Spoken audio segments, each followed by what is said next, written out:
So there's a story in dog training that there was a woman who was working on her doctoral thesis, and she wanted to explore why dogs ate grass. The result was she couldn't come to any definite conclusion, and so she was not able to get her doctorate.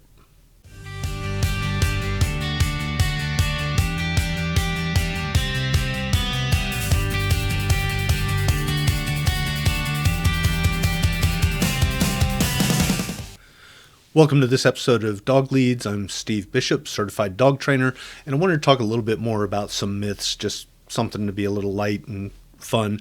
So I picked a couple that I thought might be interesting. So myth number one, why do dogs eat grass? The short answer is we don't know. There was a study done in 2008 with 1,500 dogs, and they found that about 68% of dogs ate some type of plants, grass. Only 8% of those showed signs of illness. So it wasn't because they were sick, or at least those 68%. And only 22% vomited after they had eaten grass. So I know even Malcolm, he eats grass on a pretty regular basis, and it's rare that he regurgitates it. One of the things we want to keep in mind is as dogs evolved, they became scavengers as they got further and further away from that common wolf ancestor. And so they will eat pretty much anything they can get a hold of that's digestible. But even wolves, when they kill prey, they will eat the stomach contents to apparently get that vegetable matter.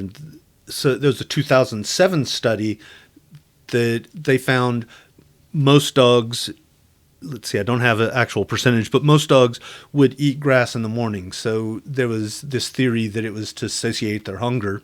Now, like Malcolm, for example, most of the time when I see him eating grass, it's in the late afternoon. And I don't know if that's because we feed him in the evening or, if there's a correlation there between almost dinner time, they're getting hungry, etc. He gets breakfast and dinner. So I don't know that it's that. But again, we just don't know. So the myth, why do dogs eat grass, or do dogs eat grass to make themselves sick? The short answer is we don't know. It doesn't seem to be to make themselves sick, but, we don't know. So it's just something interesting to think about and to theorize about. So myth number two, bored dogs need more exercise, or another way to look at that is a tired dog is a good dog. Probably everybody has heard this. The problem is if we're getting the dog exercise, particularly sporadically, then they're going to get that adrenaline rush. They're going to be more excited. And so it's going to be a lot harder for them to calm down. The other part of it is if they are getting regular exercise, then they're going to get stronger and more healthy. And so you're going to have to exercise them more and more and more. So there's been a kind of a change in this expression to a satisfied dog is a good dog. And I would suggest that mental exercise is just as important as physical exercise. So mentally stimulated dog is a satisfied dog. Exercise dog is a satisfied dog. So the first thing I would recommend, coming up with a routine so that the dog is getting enough exercise. So for example, with Duncan, I've mentioned before, we spent a lot of time chasing tennis balls, or he chased a tennis ball and I would throw it. That got him that mental exercise. He had to find the ball. He had to predict, if he was going to be able to jump up and grab it where he needed to be. If it landed and he didn't see it, he had to find it, sniff it out. So it mentally stimulated him and it physically stimulated him from the running and getting the ball and running back to me and just repeating that cycle. I had a woman come into the store one time, and I had a small retail area in the self-serve dog wash that I used to own. And she wanted a backpack, and we carried backpacks. And, for example, I have one for Duncan. We would keep a couple of diapers in and a little bit of water, nothing too heavy, but, it was just convenient. But this one woman wanted to put rocks in the backpack to tire her dog out. A couple of problems with that. One, if you make the backpack too heavy, you're going to cause back problems in the dog.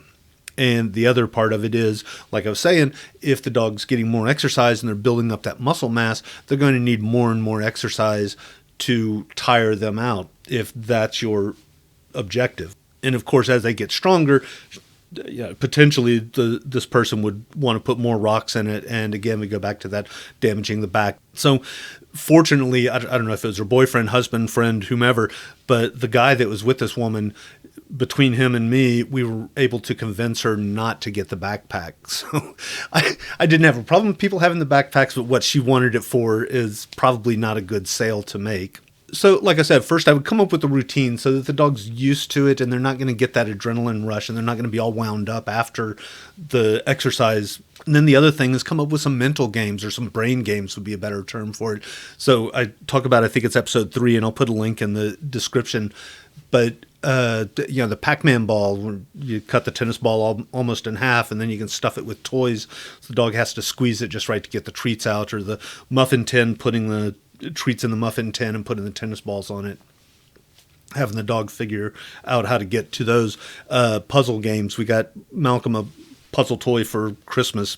A lot of things. Again, check out the episode where I talk about mental stimulation.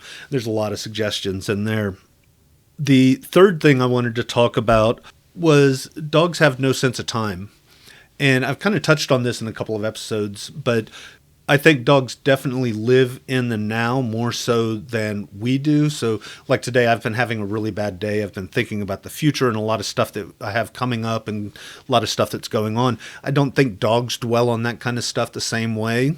But at the same time, you think about when, the kids go to school after they've been gone about an hour or so, the dog settles down, and then right before they come home, they start to get antsy. They start pacing, maybe going to the window and seeing, are they coming home yet? So they have some sense of time. I have talked about also in another episode where when Puck passed away, Duncan, our backyard is on a hill. He sat at the top of the hill, and I literally mean just sat there, and bark. And it made me kind of think he's got to have some perception of time, knowing that in the future Puck is not going to be there. If it was the same as we perceive it, I don't know. And I seriously doubt it, but we can't know for sure. But another good example of that is if I go, I come downstairs to record the podcast. I'm only down here maybe an hour or so, depending on how much I'm recording. Duncan or Malcolm doesn't make a big deal when I go back upstairs. But if I were to leave the house for 3, 4, 5 hours, go to work or whatever, he's a lot more excited when I come home. They also, if we just think about training in general, the dog has to remember the past. So we've gone through this training routine, learning this behavior, whatever it happens to be. They do that behavior with the anticipation that they're going to get some type of reinforcement. So they have that concept of the future. So again, I think it's different than what we understand it to be, but at the same time, I think they do have some concept of time. A little short this week, something a little fun, but there we are. So I may do these, looking at these myths on a semi-regular basis. If you have any suggestions, you can leave a comment and I'll see what I can find out. Thank you for joining me.